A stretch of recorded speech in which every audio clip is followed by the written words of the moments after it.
Gentleman yields back, and now Mr. Griffith is recognized for 5 minutes for the purpose of asking questions. Thank you very much, Mr. Chairman. There's some confusion about the Halt Fentanyl Act that I'm hearing in some of the questioning and in some of the statements that have been made.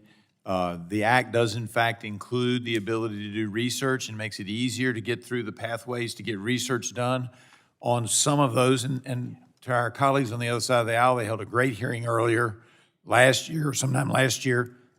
If memory serves me correct, there are approximately 48,000 potential analogs to fentanyl, of which we've looked at somewhere between 30 and 40. But that's if you want more research, this makes it easier, and we probably need to get the appropriators to appropriate money to go in that direction if that's the intent. But the bill does allow for more research. I've been a big advocate for researching substances and their potential medical use since I came to Congress. Also, Mr. Chairman, I would request unanimous consent for the introduction of a letter for the record from the Peace Officers Research Association of California, representing 75,000 public safety members in 930 public safety associations, which express their support for the Halt Fentanyl Act. Any objections? Seeing none? And from that letter, Mr. Chairman, they say, as the law enforcement community continues working to reverse these trends, the Halt Fentanyl Act would help to bolster the efforts by ensuring current Schedule I classification of fentanyl under the Controlled Substances Act does not expire. So there's that. Let me ask a couple other things I thought was interesting. Mr. Delana, you indicated that because of the temporary ban, it's not worth it to the cartels to do to work on the analogs. That implies, and I believe it was happening, is that when when the analogs were not illegal, they were looking for analogs that would be legal, that they could get around the laws and not face criminal punishment in the United States by importing these poisons into our country, and that this has actually helped stop that. It may not have stopped the fentanyl deaths, and certainly this is only one part of a complex answer, but am I correct that they were looking for other ways so they could avoid criminal punishment? Yes or no? Thank you for the question. We've actually seen that play out before, where they can flip one molecule and keep moving it along.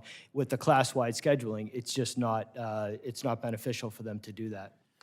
And I appreciate that. I'm going to switch gears for a second, Doctor, and I hope I'm saying it right. Gandocha. In a recent study published in the Journal of the American Medical Association, they said there was no evidence that telemedicine has actually expanded access to care for opioid use disorder.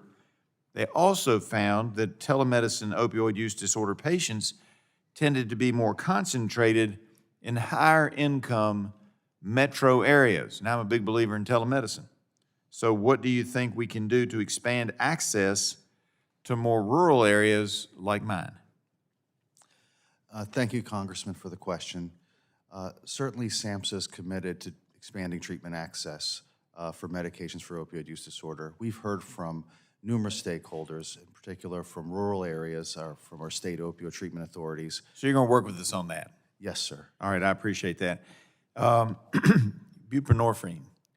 Now there's no limit on the number of doctors prescribing, but even before that, or the number of patients that a doctor can have to prescribe, but even before that, was starting to become used as a street drug in a couple of my counties.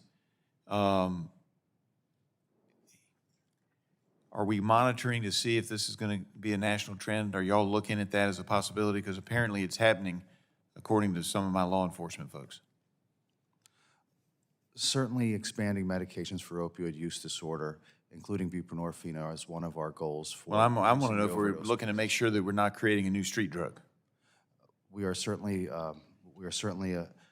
educating Mr. providers. Delana, you too? Y'all looking at this?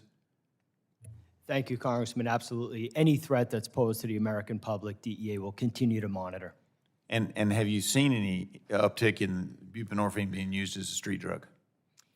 Again, thank you for the question. I can't speak to that. I have not seen that in the area that I came from. My last assignment in New England, we did not see that trend. All right, and I'm running out of time, so last question. Got all these cartels in Mexico. Is the Mexican government capable of defeating those cartels on their side of the border? Thank you for the question. Those two specific cartels, Jalisco and Sinaloa, that are causing all of this harm, are operating virtually with impunity. We need the Mexican government to lean in and do a lot more. Right now, they can't do it, can they? I yield back.